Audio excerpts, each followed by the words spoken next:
When I first started my recovery after I was abducted and assaulted, I believed I was broken forever. And hell, I even had everyone around me in agreement.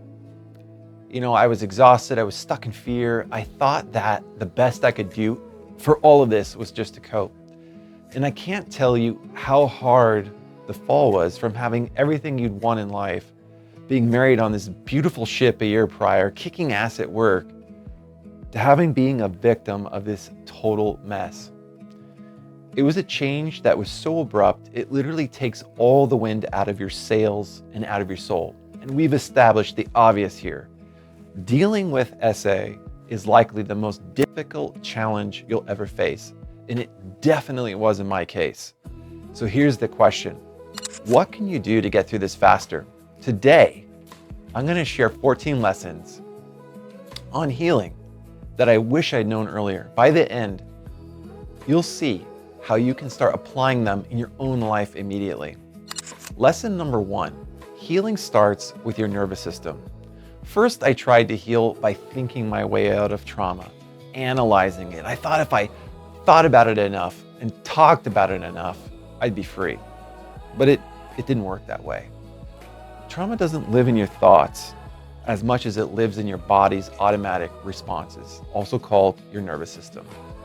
And that's why talking alone didn't really do it for me. And the healing really began when I learned how to reset my body. Because once the nervous system can calm down, the mind naturally follows suit. Lesson 2, the belief that healing takes forever is literally one of the biggest traps. I wasted a lot of time believing healing would take the rest of my life. That belief slowed me down more than anything else. It stopped me from even trying some solutions because I was so stuck in that belief. The moment I opened up to the idea that I could change, I began to look for a faster solution. And that's when, I don't know how to explain it, my whole body and outlook started to shift in that very moment. And the way I can explain it is, your commitment to healing begins the healing. Lesson 3, your environment matters. You cannot heal in a space that constantly re-triggers you. Removing physical reminders of your trauma from your home and creating a safe sanctuary, it really gave me an immediate relief. For the first time, my bedroom in my home felt like a place that I could rest instead of dread. I tossed everything that reminded me of it, and it helped. Lesson 4, identity shapes recovery. For too long, I carried that silent identity. It wasn't even silent. It was all over my face, and it was in my speech that I'd been damaged, right? And when I actually started fantasizing about the identity of someone who is strong and capable in healing, everything changed. You see, recovery isn't about just what you do. It's about who you believe you are, who you believe you want to be.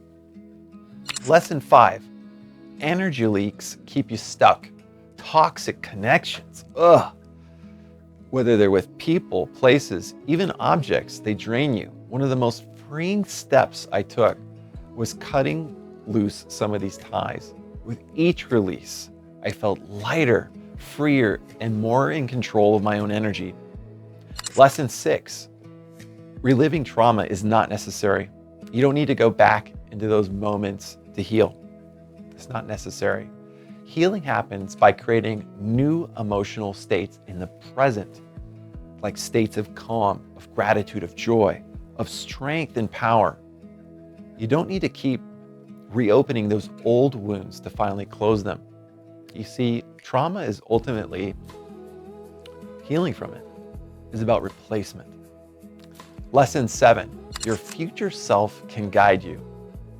One of the most powerful practices I learned that somebody taught me was how to visualize my future self, the version of me who is already healed, safe, and thriving again.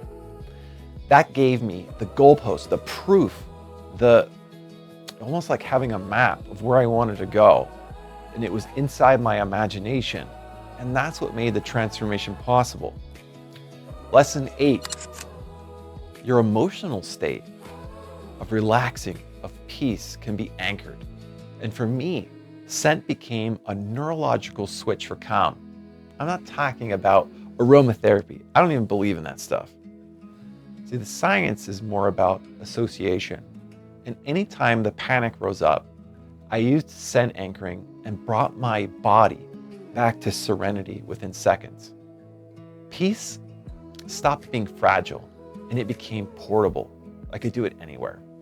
Lesson 9, gratitude rewires the brain. This is huge. Gratitude isn't like just pulling out a book and writing one positive thing a day or any of those things that they didn't work back then, you know?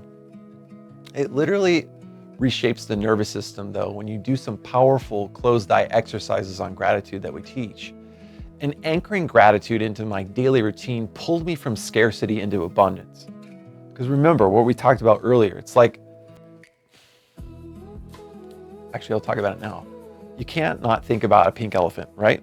If I talk about a pink elephant, you picture a pink elephant. And what that means is that your mind doesn't do a very good job when you tell it not to think about an object, whether it's the ring on my hand right now, or it's this teleprompter type device I have down here. It's like whatever you tell someone not to focus on, they're focusing on it. And this isn't about ignoring pain. It's about spending all of your time building new pathways of joy. You don't avoid trauma, you replace it. You replace it. Lesson 10, movement is medicine.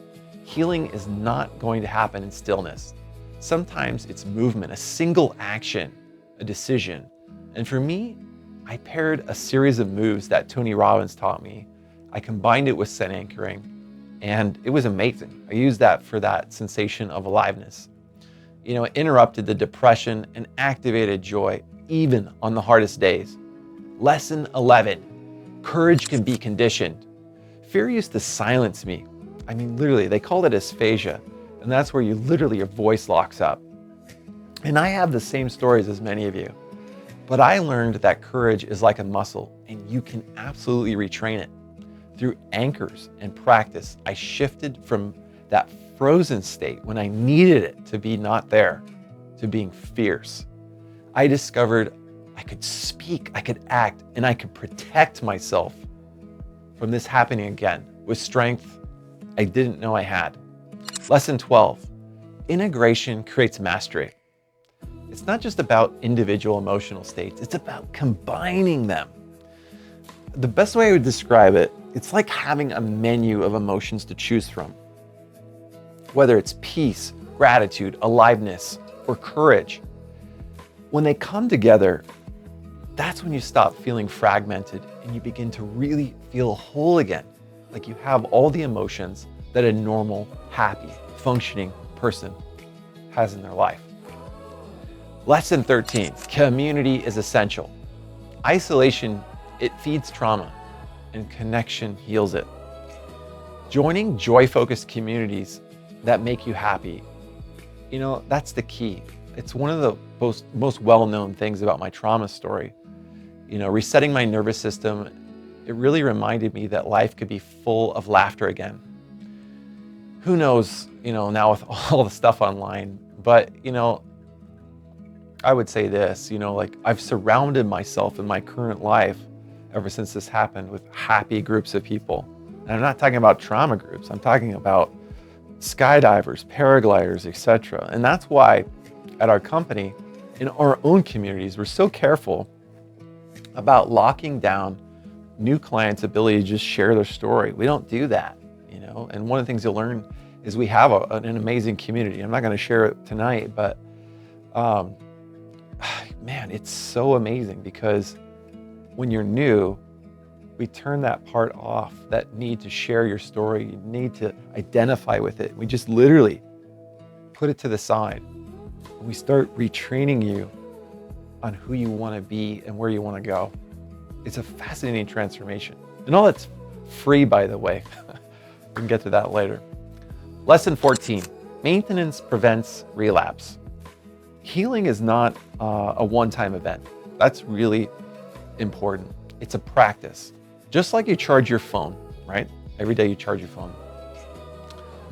You need to recharge your nervous system. and really make sure that those scent anchors and other things that you put to protect your mind and body are recharged, right? In my progress using these maintenance pieces, it grew stronger and stronger. So in summary, these 14 lessons aren't random. They came directly from the Awakening Challenge, a 5-day journey designed for SA survivors. In just 5 sessions, you'll learn to break the big lie, that secretly most people believe that healing takes years. With your own eyes, you're going to see the accelerated blueprint for recovery. You'll learn the 4 emotional states in depth that unlock freedom again for you. And you'll experience how scent anchoring can make that permanent. The challenge is currently only $1. And if you're interested, you can check it out in the first link in the description below. And the last thing I want to tell you is that we absolutely invite you into this world where you can begin to reshape your life. And it all begins with taking this first step. We're excited to have you. If you want to take the next step, I recommend you watch this next video. It's a powerful continuation of what we talked about today. And you can click here to watch what's next.